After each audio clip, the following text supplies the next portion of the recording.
Fresh off winning the Las Vegas Summer League, how have Miami's young group of players redefined what they add to the roster? Our updated scouting reports are up next on Locked On Heat.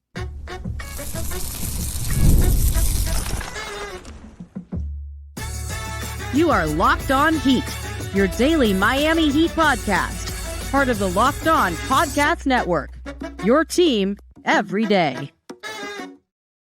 Welcome to Locked On Heat, your everyday podcast on the Miami Heat. Whether you're tuning in on YouTube, Odyssey, or your favorite podcast app, thanks for making Locked On Heat your first listen every day, Monday to Friday. I'm Wes Goldberg, editor at allyoucanheat.com, here with David Ramil. Both of us are credentialed Heat media members, and today's episode is brought to you by Game Time. Download the Game Time app, create an account, use the code LOCKEDONNBA for $20 off your first purchase. Terms apply. Well, we're here still basking in the glory of being Summer League champions. This is a good time to check in on the Heat pipeline, the roster crunch. The Heat have 14 guys under contract, are not going to be adding a 15th this summer while they are this close to the second apron, but they can swap out the two-way spots at any time because those contracts don't count towards the cap. They don't count towards the luxury tax. So I thought we could start with our updated scouting reports for the guys, the core guys who played in Summer League. And now that we have more tape on these guys, I thought it would be sort of a good way to just tie a bow on the whole Summer League experience because we'll talk about everybody. We'll talk about Pelle Larsson. We'll talk about Josh Christopher. We're going to talk about all these guys. But I'm not going to sit here and act like I watched a ton of Arizona men's basketball last year. So I didn't know all that much about Pelle Larsson. But then we just spent 2 weeks with the guy. And now I know a lot more about him. So like that, copy and paste, ditto for all these guys. But let's start with the guy we're most familiar with, Jaime Jaquez Jr., who played 2 Summer League games. And, you know, talking with coaches in Vegas and all this stuff, one of the couple of things that they wanted him to work on was the leadership skills on the court and off the court. But in terms of sort of the basketball part of it, the playmaking and the three-point shooting, these are still the areas of development that Jaime Jaquez is working on. And they had him on the ball quite a bit in those first 2 games. 2 mixed results. The highlights were there. But you look at the numbers, 3.5 assists to 4 turnovers. That's an upside-down assist-to-turnover ratio. He had 5 turnovers, I think, in his first game against Boston, the one that I saw in person. I think he needs to slow down when he has the ball. And that, to me, is the thing with him that stands out, is if the Heat are going to develop him in this way. Now, I don't know if their idea is that this guy's going to be a lead initiator on offense, or if they just sort of want to say, hey, we need you to just be a little bit better here. So let's throw you like into the deep end in Summer League, and you are going to be the main initiator for Summer League Heat, but you're not going to ever be the main initiator for real team Heat. I don't know, but whatever the reason is almost, it doesn't even matter because he needs to improve on that end. Could you Maybe spin it and say, rather than have him slow down, which absolutely there's always room for that to be incorporated, but it was a matter of not everybody speeding up and not playing to NBA speed, like actual NBA speed, as opposed to Summer League. Like those players just, I mean, quite frankly, by and large, are not as good as the players that Jaime has been playing with, not just at the NBA level in his rookie season, but fresh off of Team USA select camp. You know, he was there playing with the best of the best of the best. And maybe it was just a matter of adjusting to those playing styles a little bit. That could be totally valid. I have no idea. Okay. I'm not smart enough to figure that one out. But okay, no, I'm just saying based on what you saw. It's totally valid. Like, was it a matter? Was it him playing like a speed higher, like a gear beyond what everybody else was at, or was it a matter of? It seemed to me out of control, right? Okay. And I guess if you're the playmaker, what I would say is, it's your job, yes, to kind of get guys to speed up, but you don't want to be ahead of them either. You still want to get the ball to where it needs to go on time and in a timely manner. But yeah, I also think part of this too is him growing up. Sort of, you know, I wrote that story on him for The Ringer last year, and everything that I kept hearing about him was every single coach he had from middle school, AAU, high school, college was always saying, hey man, slow down. Let the game develop. Let the thing develop in front of you and then react to it and all these things, which, you know, there's good and bad parts about that. But if you're going to be the guy with the ball in his hands, then you do need to figure out how to control the tempo of the game. And it just felt to me like he was out of control, even in a Summer League setting. And there were times like that in his rookie year too. And I hope it doesn't sound like I'm being too hard on Jaime. But again, if the vitamins that the Heat are trying to feed this guy is playmaking duties and getting better at that, his upside down assist to turnover ratio, I think, is going to be a spot that the coaches look at and say, yep, we still need you to develop here. I think that's fair, and I think that's the next level for him is to be more consistent in that regard. And as you mentioned, the 3-point shooting defensively, I think just having that awareness. There were still moments as a rookie where he was, for all of his athleticism and high IQ and everything else, there were still moments there where he wasn't quite sure where to be positioned on defense, and it kind of led to some problems there, some bad possessions, and I think he needs to continue to improve on those.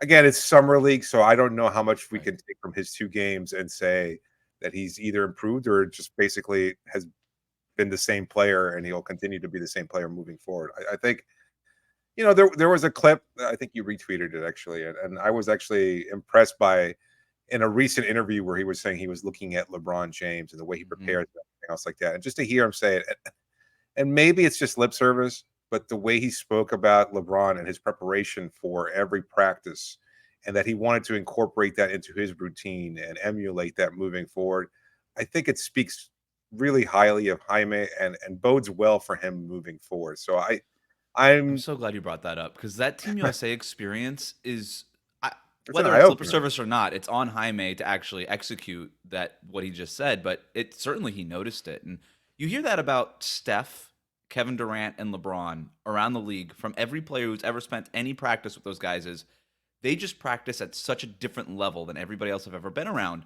And there's a reason why these guys are the best of the best. It's not just because they practice as well as hard as they do, but it's a big part of it. And I think if you ask them, they would say, yeah, a big part of us is the preparation. That's what separates us. I've made this point a lot with LeBron. Everybody's like, oh, he's just bigger, stronger, and faster than everybody. There's been a bunch of 6'8" guys who run a 440. Yeah, In the 440 in the NBA. There's been a bunch of guys like that. Jeff Green physically is basically the same as LeBron, but they had very different careers, and a lot of reasons for that. He's not as skilled as LeBron, all these things. But LeBron, and I don't mean nothing. I'm not even knocking Jeff Green. He had a great career. But LeBron is just at a different level preparation-wise, and so is Steph, so is KD, and these guys. And if you're Jaime, that's why these Team USA experiences are so important, is because you get to spend some time with that and see that in person. But if he does adopt that, that's huge. The 3-point shooting, just because we mentioned it, he shot 43% on threes in Summer League, small volume. Still need to see it, but that's a good sign, right? Where the playmaking, I thought that was something that the Heat wanted to develop even after we saw the big sample size of his rookie season.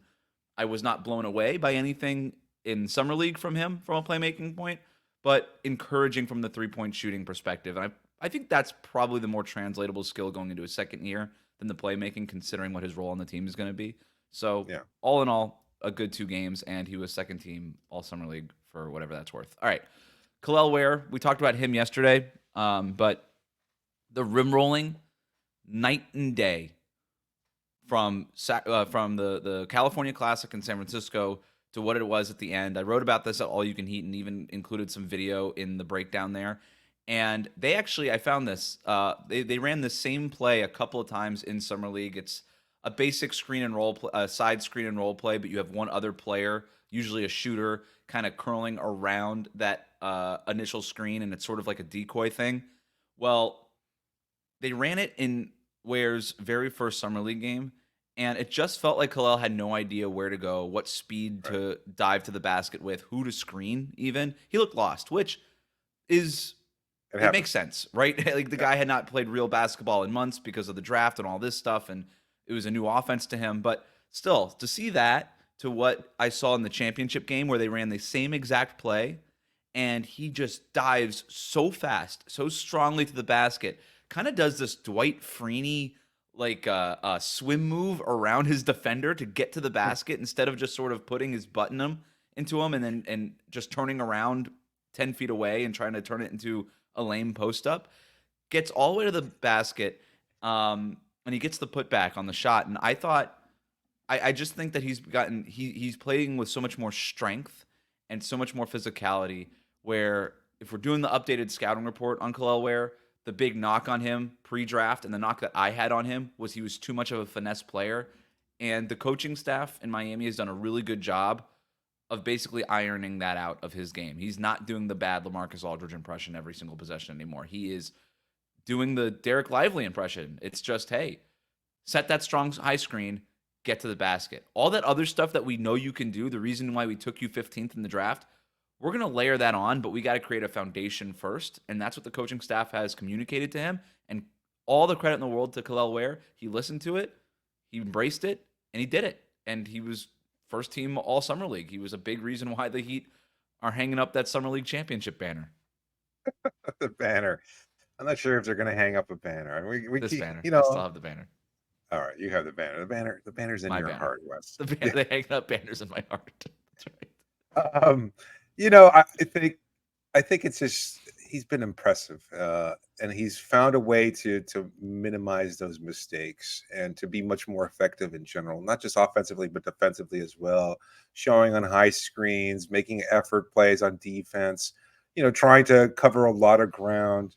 Like the tools are all there, and he has been impressive. Like you point out the fact that he's a first teamer for the summer league, and it's like he was the best big man in Las Vegas, and I think maybe that's a dying position of sorts. Obviously there aren't so many bigs like that, or archetypal type bigs, but I think given what he was able to show and his potential and all the tools and the coaching staff, I come away feeling a lot more positive about his impact moving forward. I'm not quite ready, and I know a lot of our fans might feel otherwise. I don't think he's going to be a starter.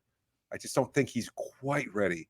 But I wouldn't be as I think I'd be a lot more optimistic about it now than I was, say, 2 weeks ago.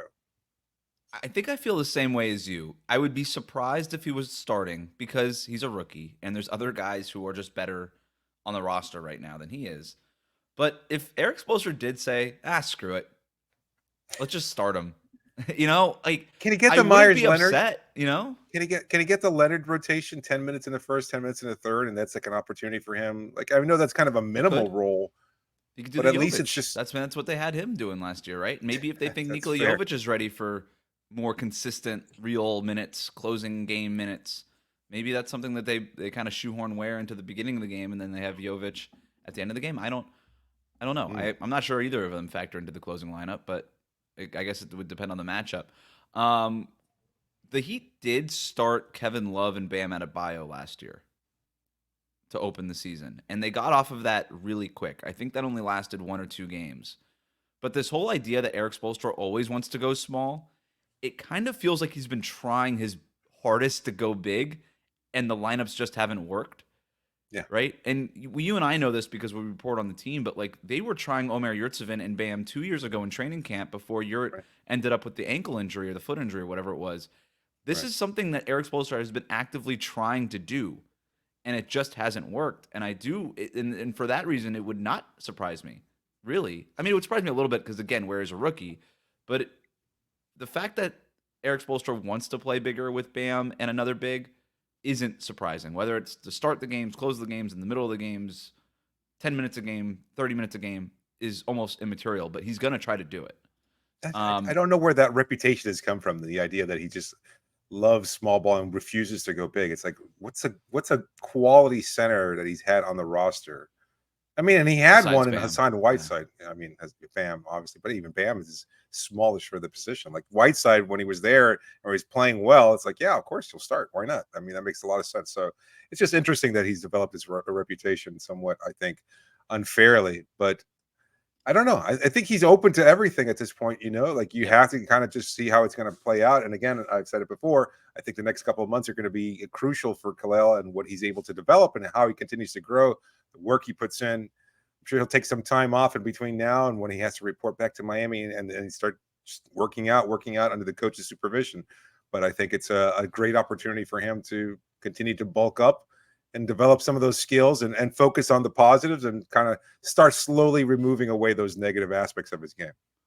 Still want to see a little bit more of the consistent motor, better conditioning, all the things that we need more time to see and believe. But frankly. It was better. It was better and it got better. And I love Udonis Haslem on his podcast challenging Kel'el Ware 1 rebound every 3 minutes. That's the goal. Wow. A rebound every 3 minutes. And Ware was like, oh, okay. And so that's there.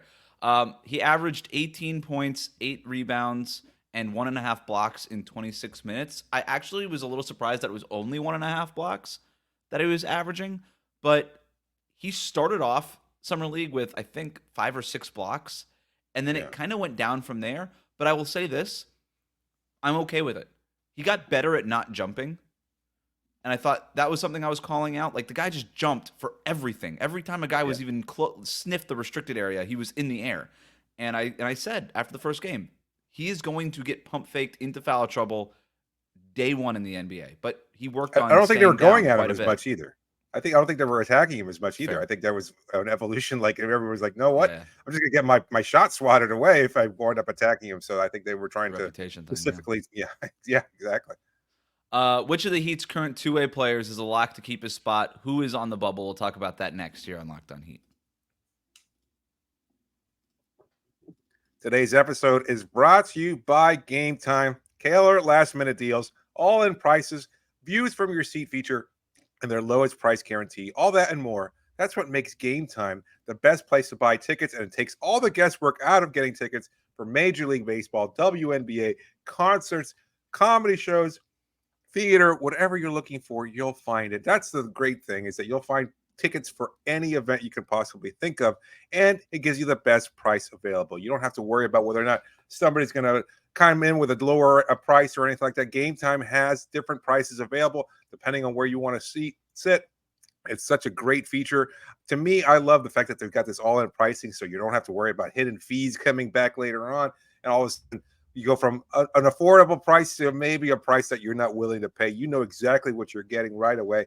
And another thing, the seat views, you're not blocked by anything. You know exactly where you're going to be sitting. You can see exactly where the stage is going to be. It's fantastic. I love that aspect of it. So if you want to get the lowest prices available, download the Game Time app, create an account, and use the code LOCKEDONNBA. You get $20 off your first purchase. Terms do apply. But again, create an account, use the code LOCKEDONNBA, and you get $20 off. Download Game Time today. Last minute tickets, lowest price, guaranteed. We'll be right back.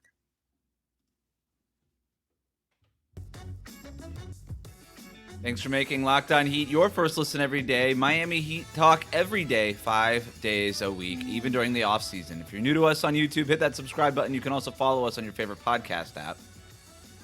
We'll talk about which one of the guys that are not on the two-way contract have the best chance to get a two-way contract here in a second, but we're going to start with the guys who are on the roster right now. Can I say something else, though? You just kind of mentioned the offseason, the fact that we're still doing all these shows, but I think we did this last year, and I think it worked out pretty well. There were some great suggestions. If there's something specific that people want to talk about, like we took deep dives into Miami Heat history. We go off topic sometimes, obviously not even basketball related. I don't know that we want to necessarily go there, but we open it up. We're always open to suggestions. If there's something that our fans are looking for or curious about, and especially if it's related to the Miami Heat basketball, then send those suggestions in. You can always email us. You can always reach out, leave comments on YouTube. We'll find them. And just, it's another great way of getting the kind of content that we want our fans to be proud of and to check out regularly during the summer. Well said. Great way for them to do our job. Oh, come up with the topics. Yeah, that's not it at all. Help us. That's not it. Help you. It's I like that. Tell me what you want, and then I'll make it. Thank you, Jerry Maguire. There we go. Before we get to some of the guys that are currently on the two-way spots, Pelle Larsson on the regular roster, Heat's second-round pick. Like I said, never sat here and pretended that I watched a ton of him at Arizona. We did a Blue Notebook on him. I went back, watched the tape. But getting to see him, A, in person, and B, just like on an every minute, every possession kind of basis, the fact that he got better as Summer League went on was really impressive to me. And I think that's the sort of thing that the Heat want to see, especially with their pipeline guys. And Pelle Larsson is a pipeline guy, even though he's on the roster. He's a second-round pick. He's not going to – I don't know that he has a nightly role in the rotation when this roster is healthy, but he's a development guy. So he got better as Summer League went on. I thought the scoring that he flashed, the three-level scoring, was really impressive. But to me, what I was most struck by, and this was what struck me in person more than anything, his athleticism and his ability in transition. And I think a lot of people equate, okay, are you good in transition? That means you're big, strong, fast. You get down to the floor and you can dunk or something, which he can dunk. The guy could play above the rim. But his feel in the open court, right? Knowing when to go to the corner, knowing when to go straight to the basket. When he's got the ball in his hands, he's got ability to make plays in transition. When he's playing off the ball, he knows where to be in transition. I think that this guy is even as a rookie, could be a small minute playmaker. The steals that he's able to get, the jump in the passing lanes, he created a couple of swing plays in the championship game and throughout Summer League where just steal, dunk on the other end.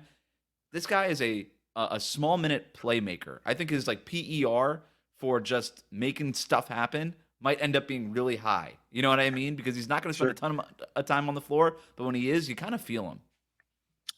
I made the comp when we were doing that pre-draft analysis of Max Strus, and I think it's. I don't think I saw anything that changed that. There's still flashes of athleticism. The shooting, Strus evolved into that kind of knockdown shooter, but that wasn't his reputation coming out of college, and I don't think it was even his reputation when he first joined the Heat. It's kind of just something that Miami saw. You know what? This is something we can develop. But I think for Pelle, I think that's the next step, was also just being more consistent, being that kind of knockdown shooter and still having all those other aspects of his game. And the feel you mentioned, I love the effort. I love the constant tenacity. The guy just does not give up on a play. And it's to his detriment sometimes. And we talked about this in yesterday's episode, but I think, we're going to see him have to kind of harness and control that energy a little bit more in order for him to earn more plays out there on the floor.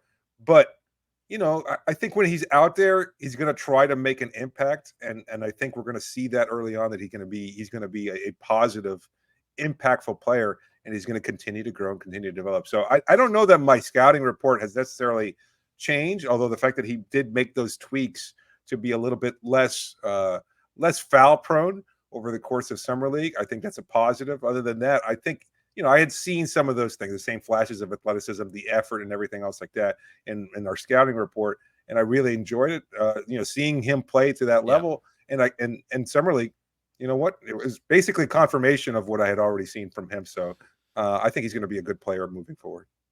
Yeah, if anything's going to keep him off the floor, it's going to be the fouling. He needs to bring that down a notch.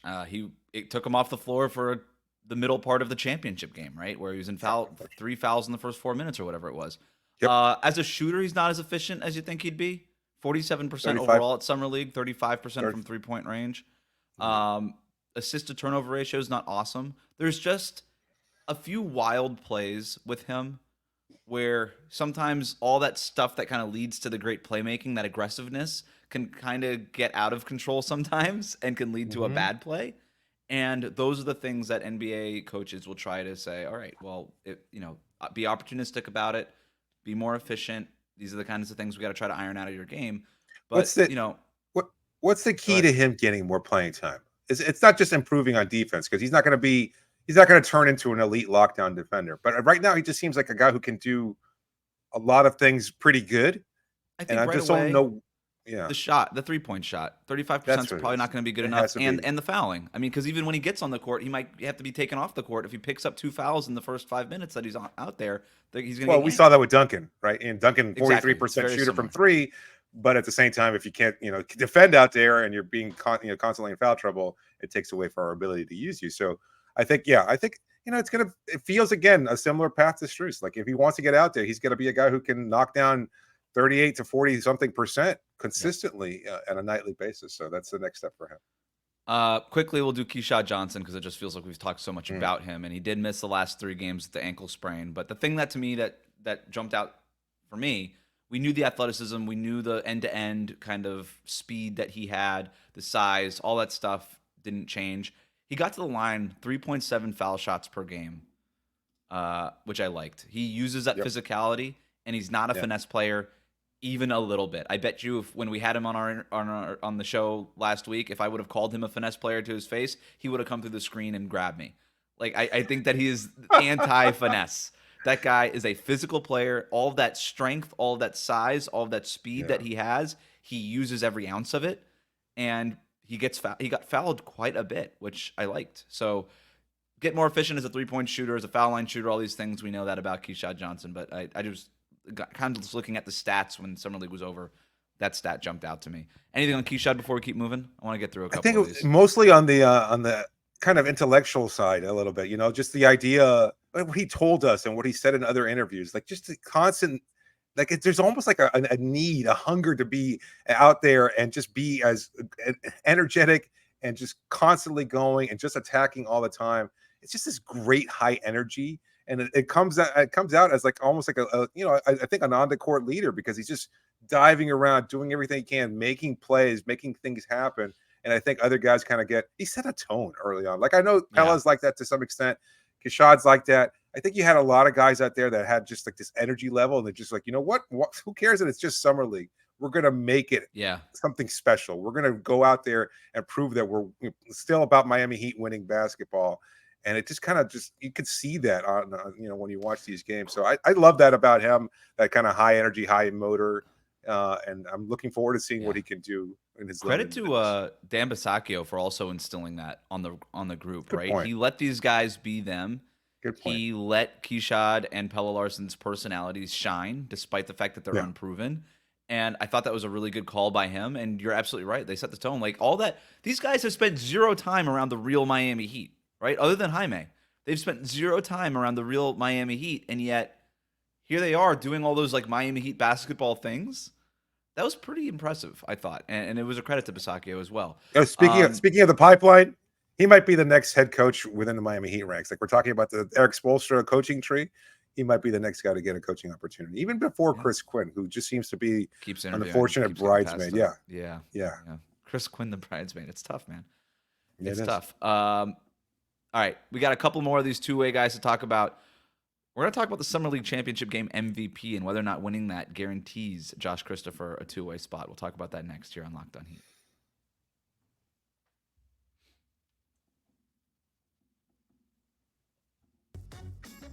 Thanks for making Locked On Heat your first listen every day. Make sure you're subscribed on YouTube. Follow us on Twitter and on Instagram at Locked On Heat.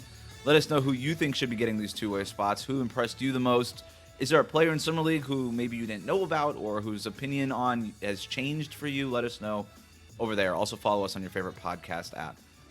The other guy who's currently on the two-way contract, so Keshad Johnson we talked about, he's currently holding a two-way. The other one is Zion Pullen, undrafted out of Florida. Heat signed him right away to a two-way. The thing that impressed so much in college was the assist to turnover ratio. Elite at the college level. Not so elite at the Las Vegas Summer League level. 1.7 assists to 1.2 turnovers. Saw his minutes decline as Summer League went on. Loses his job to Isaiah Stevens, who we'll talk about here in a second. But the thing with Zion Pullen that stood out to me as a negative was he just really struggled to get separation, even against Summer League athletes, and that does not bode well for him trying to do that against NBA athletes. Now, I don't know that it's enough for me to say it's over. I don't even know if it's enough for me to say that he's definitely not getting a two-way, like I said last night. Right. The Heat really liked him in the pre-draft process enough to give him the two-way. It doesn't guarantee him that two-way spot, but I also don't think that they're going to make their complete judgment based on a week and a half in Las Vegas either. I think they're going to take a holistic view on it. They know him more than we know him. And they also have training camp, and he's still under contract at least for now. But there's no question that he was not very impressive in Summer League. And that would be, to me, the biggest red flag, if I were to raise one, would be the athleticism, the lack of. Yeah. No, I think that's fair. A good summary. Unfortunately, I don't think we just saw enough of him for us to make a real judgment. So fair enough. Isaiah Stevens is on the Exhibit 10 contract, which is interesting and important because he is still like technically quote unquote under contract. It's an Exhibit 10 deal, which essentially is a training camp invite, but he's under contract. He's not one of these guys like Josh Christopher, for instance, who could just get plucked, who's just unrestricted and can get plucked up to another team for a two-way or a standard. Nope. He's under contract at least between now and the end of the training camp and the start of the regular season. The Heat have to make a decision on him by the start of the regular season. So for now, he's under contract. Elite assist to turnover ratio. He had it in college, and he had it again in Vegas Summer League. 7.8 assists to 2.7 turnovers. We've talked about him a lot, but the playmaking feel, the fact that he looks at guys like Chris Paul and says, I want to model my game after him, is really impressive. The comp I made for him, and I never got a chance to tell you this. You remember Kennedy Chandler out of Tennessee? I think he was coming out of the draft like 2 years ago. 2 years ago, yeah. There was nothing that Kennedy Chandler did not do well coming out of Tennessee. He had an elite feel for the game. He was a good shooter, a good playmaker, passer, all these things. He was 6'0" in platform shoes, dude. Like that guy is just too short for the NBA. And unfortunately, unless you're like got, Isaiah Thomas, Nate Robinson kind of athleticism, which he just didn't have. It's just really hard to make it in a league that self-selects for height. And that might be the big, and Isaiah Stevens reminds me of him a little bit, where it's, you watch him play, and there's no doubt that this guy knows how to play basketball, and I think has great feel for the game. Like, you watch him, like, that's a born basketball player. But man, if he was just born with 2 more inches, that would make all the difference in the world for him. And that, to me, is my biggest concern, is I've seen guys who are just like this not make it in the league. But I love Isaiah Stevens, and I really hope that he finds a way to stick and have a long career. Because there's nothing I don't like about him on the court. I like all of it. Yeah, I don't. I continue. I feel like I don't know why I feel like so many people are so vocally in favor of him. Like, I get that part of it in terms like he's shown out, he's done everything else, but I just, guys like this don't typically make it. They can't. They'll be played off the court one way or the other. And for all the good things that he does, I just don't know that he's going to be able to get enough playing time to kind of balance it all out and have the opportunity to continue to develop. I don't want to count him out, right? But at the same time, I just don't think that, I think he's going to have a long and slow road to get to the NBA, and I just don't think it's going to happen right away. I don't think he's a guy who's going to change all that dramatically over the next couple of months. And at the same time, I don't know if it's long and slow. I think it is or it isn't. Yeah, it's either you're big enough to play in the NBA or you're not. You're athletic enough to play in the NBA or you're not. Like 3, 4, 5 years from now, he's not going to get bigger.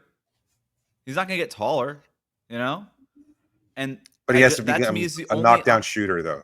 That's it. He has to be maybe if he becomes like a but to what degree? I mean, even Seth Curry is like 6'3". It's like, what was Isaiah Thomas's ITs? Like, what was his road to? Well, his athleticism was at a different level. That would be the only thing. But he was the last pick in the draft, right? Yeah. And he was there with Sacramento. I want to say that was the team that drafted him. Then that kind of he never really emerged there, but he was just, he eventually got that opportunity.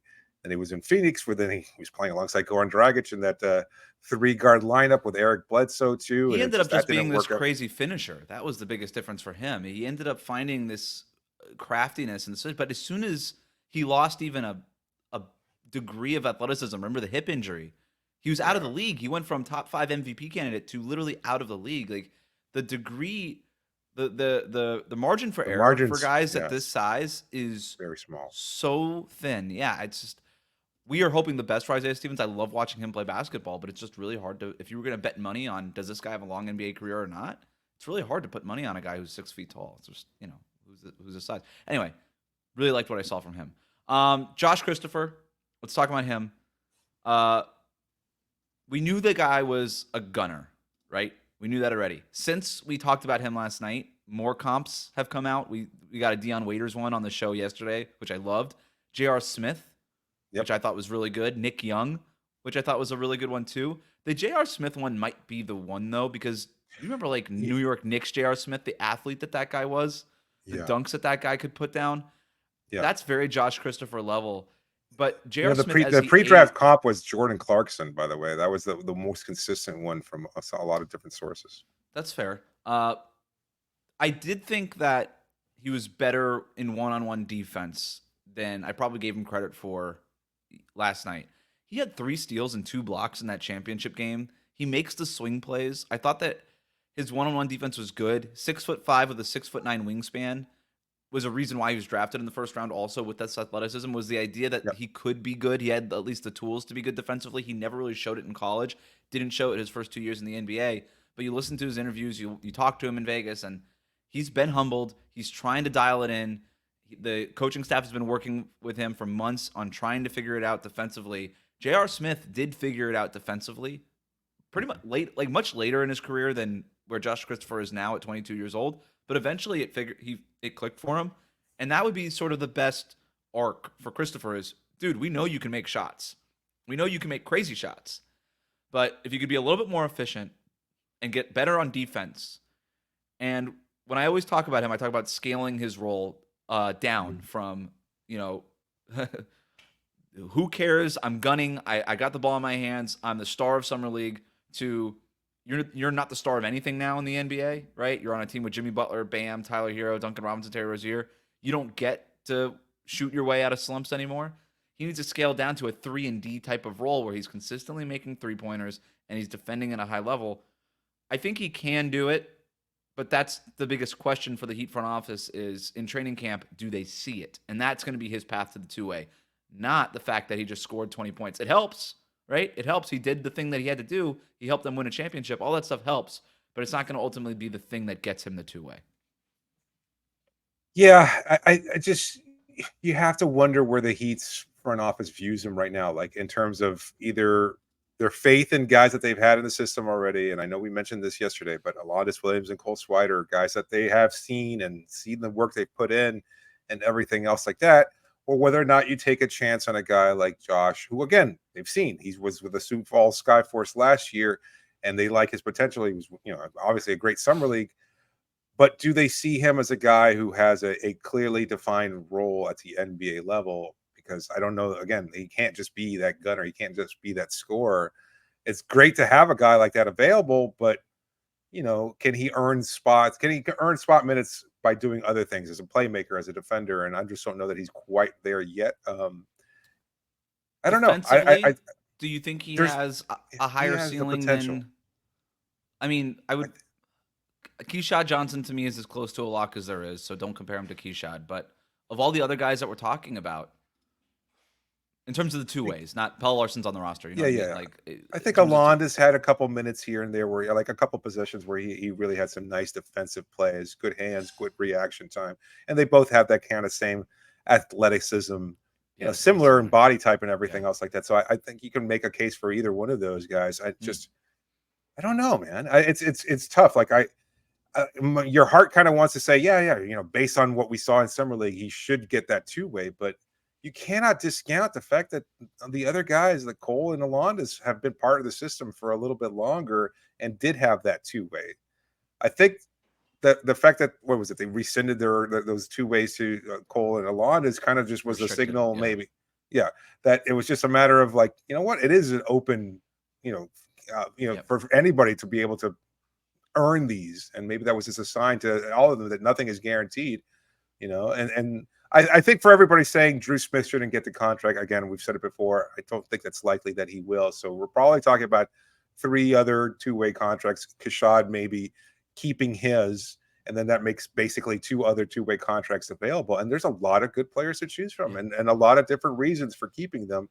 And so for all the knock on, it's not who's deserved it in a vacuum, but it's almost like who the Heat think is a better fit for them on those two-way contracts, maybe as a part of it too. It's weird to think about fit when it comes to guys who aren't going to play, probably. Right. But I don't know. It's going to be tough for them. So Alondas Williams, I think he's a better playmaker than he gets credit for. Really impressed with him in the championship game when Isaiah Stevens wasn't playing well. That they basically said, well, actually, you're a point guard now, so just do that. And he was like, all right. But that's been in the works for a while. Yes. I mean, he told me at All-Star last year that was the idea for him, is where they brought him in and they were going to turn him into the point guard. I said, what? Point guard?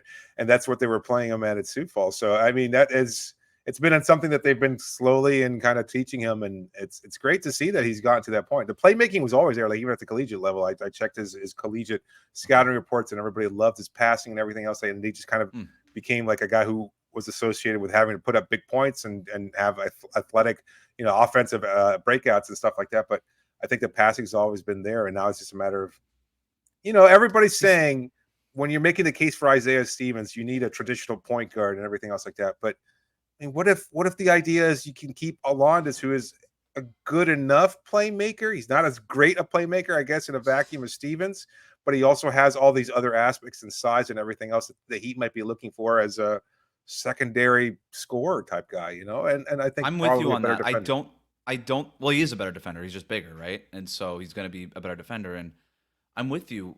The chances of Isaiah Stevens, I know he's a pure point guard, him or Drew Smith or Zion Pullen, those guys are bigger than Stevens, but still they're nominally a point guard. The chances of them actually running an NBA offense for the Heat next year is very little. So if they're not the person running the offense, then what are they doing? And I think that's where I think you and I agree there, where I think most people are just sort of penciling in, okay, which pure point guard are the Heat going to put on a two-way contract? I would say, are they going to put a pure point guard? on one of these Right. two-way contracts. I don't think that that's a guarantee. So Alondas is interesting. I think he's still pretty raw, but the Heat like him. And the fact that he won the G League's most improved player last year Yeah. under the Heat's tutelage, it would just feel like maybe a year too early to cut bait on him is the other part of it. It's like, well, he did all the things you wanted him to do, and now you're just going to let him go. That feels like a little bit too soon for that. But again, he's got training camp, and maybe the other thing is he could just get signed to a contract somewhere else between now and October when training camp starts, and that takes the Heat's decision off the table before them. Cole Swider, he is who we thought he was. He shot 49% on threes. A little bit more movement shooting than I thought I've seen the last year. I thought that was really interesting. Yeah. Tough shots in the corner. He's gotten better as a shooter. I like the whole idea of just doubling down on the strength. Like the difference between last year when he was like a 40-ish% shooter to making half of your threes in summer league this year is a big difference. Ridiculous. He doubled down on his strength. So he's even a better shooter than anybody thought. Caleb Daniels was another guy, spent some time in Sioux Falls last year. You and I both like him. Averaged only 5.5 points per game in his 5 summer league games, but did provide really good defense. 1.2 steals per game, made a couple of big plays in the championship game. Long shot for one of these two-way contracts, but he's been part of the pipeline, and we're not only talking about the two-way contracts, we're talking about guys who are part of the pipeline right now, and he's gotten better over the last couple of years. My guess is he probably ends up in Sioux Falls next year still. I don't think he's done enough to earn a two-way somewhere else, but perhaps, I don't know, but I think that he would love to have him back kind of leading, being part of the leaders of the Skyforce team next year. He's still on the NBA road, the path, whether or not takes him to the league in a contract, who knows, but at least if he can stay, assuming he probably won't get a two-way, there's still an opportunity for him to continue to grow and develop. It's going to be a tough Villanova guy. The Knicks might sign him. Oof. Right? I don't know if their two ways are spoken for. That'll do it for us today. Thanks for making Locked On Heat your first listen every day. Like, comment, and subscribe on YouTube. Follow us on your favorite podcast app.